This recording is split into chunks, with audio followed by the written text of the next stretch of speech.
recently we've been talking about money and the economy, ideas and ideals of economy that mix and produce the actual economies that we see around us in the world. A brief recap, we talked about 3 models of economy: the gift economy for familiars, that is to say, people who are family members or members of a tribe or who have a sense of family and their economic community is conducive to spontaneous giving. We talked about the command economy, and both the gift and the command economy did away with exchange. There was no need for exchange because in the command economy there was a mandate to produce so much and distribute in such and such a way, and nobody can take any initiative, but the idea is that people will have security and their needs will be provided for. So you could say that the command economy is for comrades, and we usually identify this economy with communist systems and regimes. Then we talked about the exchange economy, or the market economy, which is based on the trading principle. And the principle of the trader is quid pro quo. You exchange something for something. I give you X and you give me Y in return. Now this economy is bartering. We look at the barter and the money alternatives, but the sorts of agents that engage in the market economy are more impersonal strangers. Now, of course, they may know each other, but there's no necessity for it.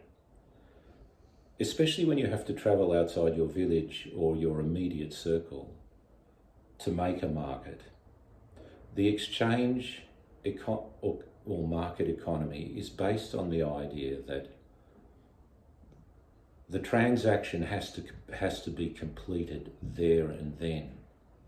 You don't want anything carrying over, any sense of beholdenness, as you can have with the gift economy, for example. Because if you meet a stranger, you don't really know this person, you're not familiar with them, but you're doing a trade with them. And the idea is that your transaction is to be fair and it is to be complete then and there. And then the two of you can go off and live the values of your life elsewhere. You're not enmeshed in a community such that you do things for each other, you'll see each other on a daily basis, and you'll be building up a relationship or a bond. The market economy lends itself to impersonality. It lends itself to the atomism of viewing one another as economic agents with whom we have no necessary ties of affection, of loyalty, of solidarity. We have to get the transaction right, but then we are free to go and make our relationships elsewhere and live our life values elsewhere. And we mentioned that the market economy could be a barter economy, which is unmediated exchange, in the sense that there is no medium of exchange used. One set of goods or services is exchanged for another set of goods or services. But this has its drawbacks. So the alternative that develops is a mediated exchange economy with some form of money being used as the medium of exchange. We mentioned money could take many forms. And it begins with commodity money, some kind of physical stuff, precious metals being the example par excellence. We talked about how when symbolic money came along, currency in the form of notes and coin, it was backed by gold. Then there came a time when it was no longer backed by gold, and then we got fiat currency. Fiat currency may be money that is printed, or it may be the digital equivalent of that. And we have other forms of money as well, like cryptocurrency.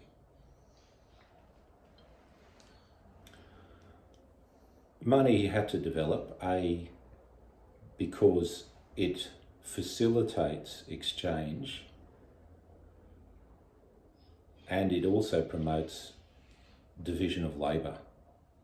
So you can get a complex, diversified economy, such as we have today, where people specialise in their own areas and they trade what they have for something else that they need.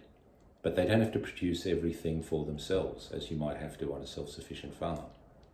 Money makes that possible. It also embodies the store of value aspect. It's not just a medium of exchange. As a store of value, you see, if you were exchanging perishables, let's say, they've only got a certain life. But if you've got money that you can transport and store and use at some later date, value is retained, and you can make the choices when you want to buy. Another point about money is that it can be a unit, a standard of measurement. This leads us to prices, doesn't it, and to pricing, because when we say that something's worth $100, that's a standard. We can measure quite various items, things that we can put on our bodies, things that we can consume, travel, recreational experiences. We can measure them all in terms of such and such amount of dollars. So money serves as a unit of measurement as well. It's a lot harder to hold in your head conversion when you're in a barter economy, because you have to think of every possible item in terms of every other possible item that a bartering person might bring to you. How many bushels of wheat would convert for one horse, for example? How many loads of firewood would be the equivalent of a certain number of sacks of potatoes? Imagine holding all of those ratios, exchange rates, if you like, in your head at the same time. It becomes an impossible task, but with money as a unit of measurement, you can do that. Then we got on to talking about the function of money, its proper end and its proper use. Its main use, we've mentioned store of value, unit of measurement, but its raison d'etre is as a medium of exchange. So our view of money has to be measured up against whether money is doing its job properly or not. If it helps to facilitate exchange in an economy and bring together unmet needs with untapped productive potential, bringing producers and consumers together, buyers and sellers, if it serves that purpose, and if it's released and offered for that purpose, then money is doing its job properly. It's a useful servant. But when it's not, when the amount of money in circulation is controlled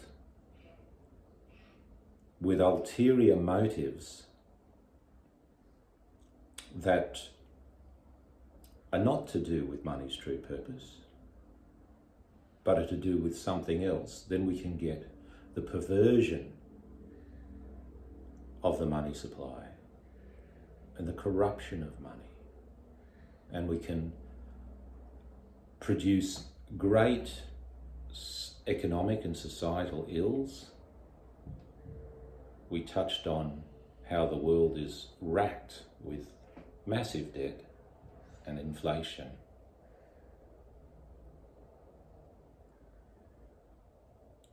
There's an idea which corresponds to what's happened in the world in the past and what continues to happen, but in a more camouflaged way. The idea of usury is at the core of the corruption of money. So we have to introduce usury.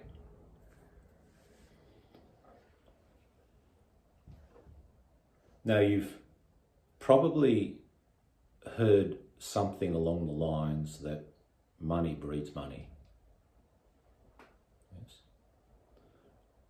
You may have a friend who believes this. You may think it yourself, that just the fact that money exists, it has a propensity to multiply itself, to grow, and it has a right to breed almost. They always say your first million is the hardest to make, but once you get over that, it becomes quite easy. Well, I'm not talking here exactly about making money. I'm talking about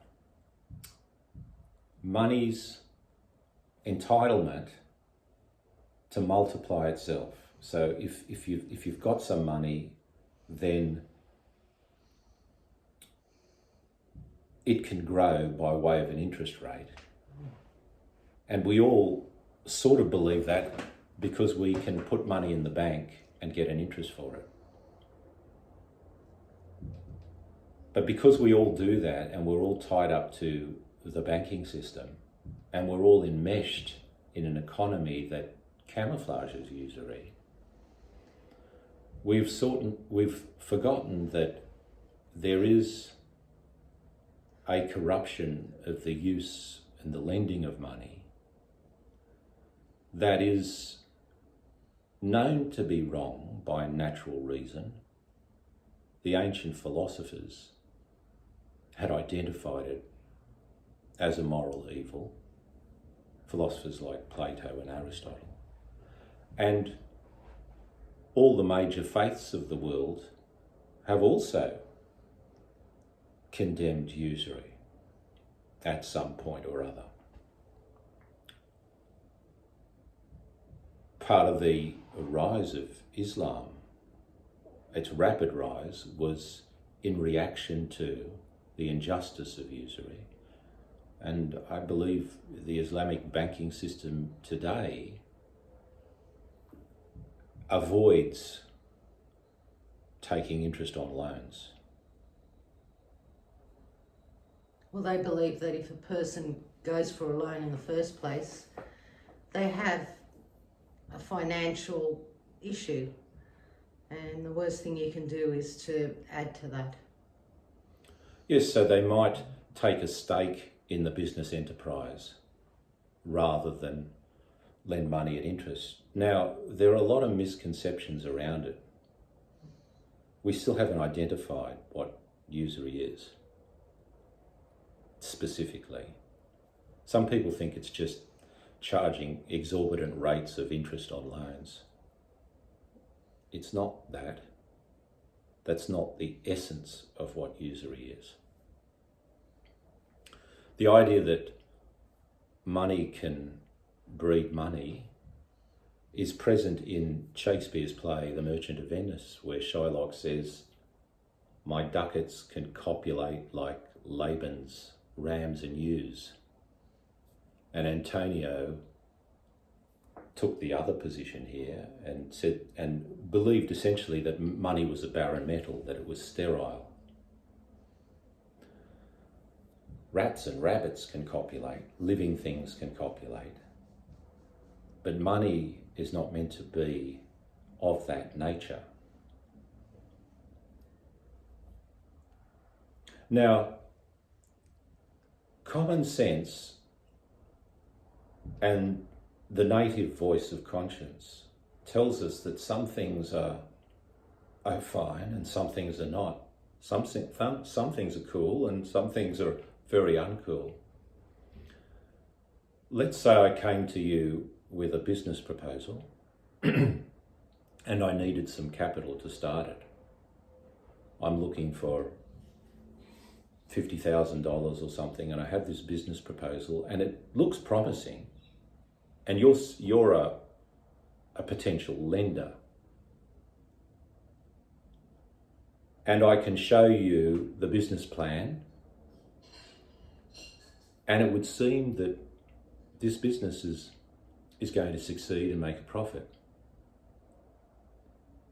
Is it moral for the lender to say, well, that's looking good, I'm going to lend you the money, you've got the nous and the expertise and you've done all the research, I'll be a lending partner in this arrangement, and in return for my contribution of capital to get things going, what say I took 10% of the revenue that comes from the business enterprise? And most reasonable people would say, yeah, that's fine. Yeah, I think that's fine. Yeah. Mm-hmm. And in fact, it's not about 10% or 5% or even 50%.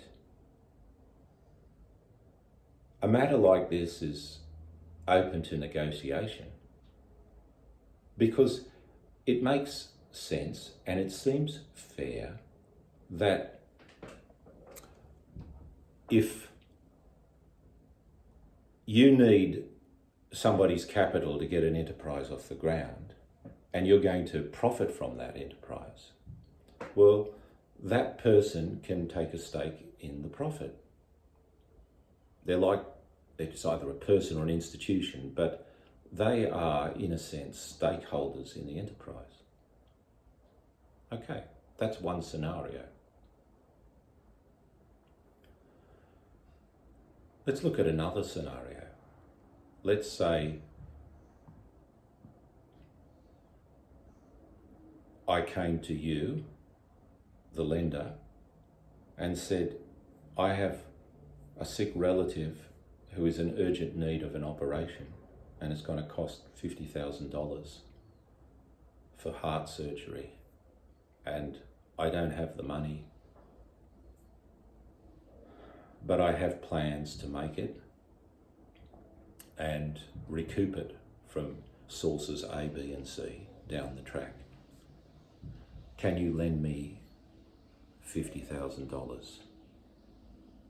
None of these sources are guaranteed, but I'd be very grateful if you could lend me the $50,000 for emergency surgery, life-saving surgery in this situation.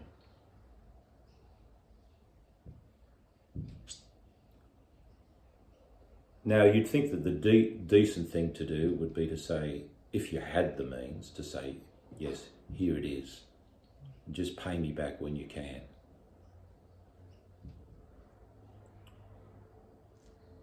What if our hypothetical lender said, I will lend you the money, but on the condition that you pay it back at interest, 5%, 10%, whatever the case may be? I think the average person would look askance at that transaction.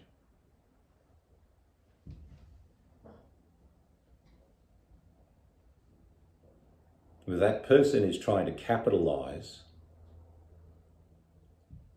on somebody else's dire emergency situation. That person the borrower is not seeking to produce or build anything or to profit from anything. They are seeking to save a life. It's an infusion of mercy. It's an infusion of assistance. So with the first example, there was no problem in lending the money at interest because the loan was going to be productive. But in the second example, the loan was not going to be productive, and yet the lender was insisting on the imposition of interest. Now, what I'm suggesting is that imposition of interest of any kind on such a loan is a no-no.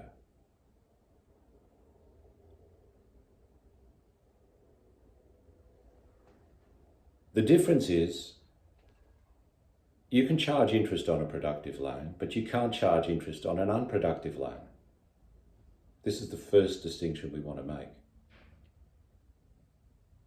You can legitimately expect to grow your money and to want to grow your money in the first scenario, but you shouldn't legitimately expect to grow your money or want to grow your money in the second scenario. I think most people would consider that exploitative. It is. Taking advantage of somebody in need. Now the problem gets worse when it's not simple interest that's applied, but compound interest.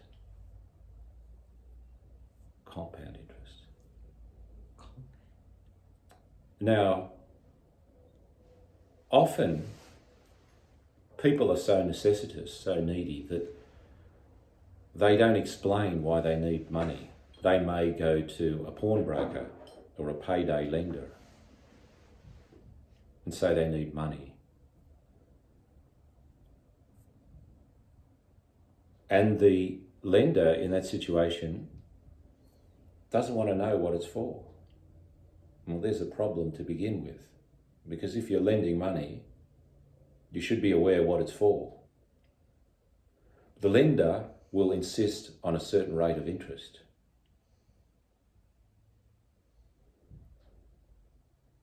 Now, whether it's a small lender, like a payday loan merchant, or a big lender, like a bank, in the past, the bankers that have funded the wars that kings have waged would charge interest. And if you charge compound interest where you're charging interest on your interest, no loan can exist longer than 60 or 70 years. It's mathematically impossible. Compound interest can literally exhaust the resources of the world, drain it dry. You know, if let's say, I think they give an example in the economic books. Let's say somebody 2,000 years ago was lent a few dollars, $2 at 5% compound interest. Today, the amount owing would be more than all the wealth in the world. Far more. Like the gold that it would represent would be more than the weight of the earth, or more than the volume of the earth. It's some astronomical, extraordinary amount of money. Nobody can survive a compound interest regime. Even people who can get their hands on a lot of wealth, let alone the needy who don't have a source of income. I mentioned once before that the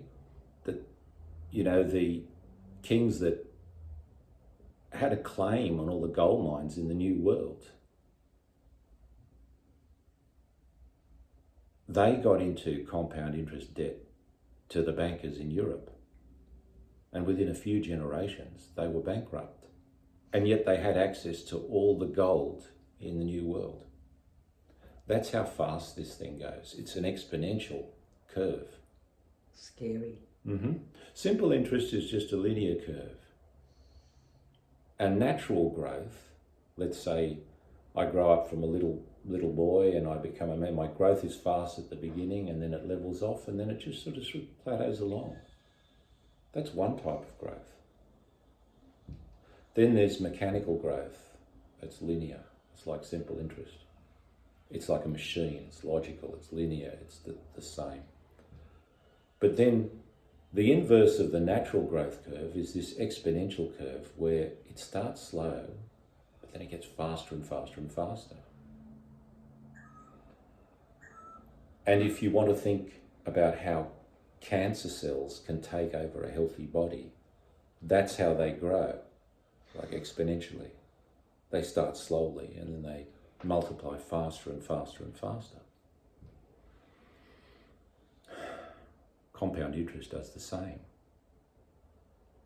And it's like a cancer on the economy and on the body politic. It will destroy a society. In fact, the empires of the past are all being brought down by this type of usury. And it's ruining the world now as well. But we have to walk it back a bit and get back to this distinction between the productive loan and the unproductive loan and go a bit deeper there.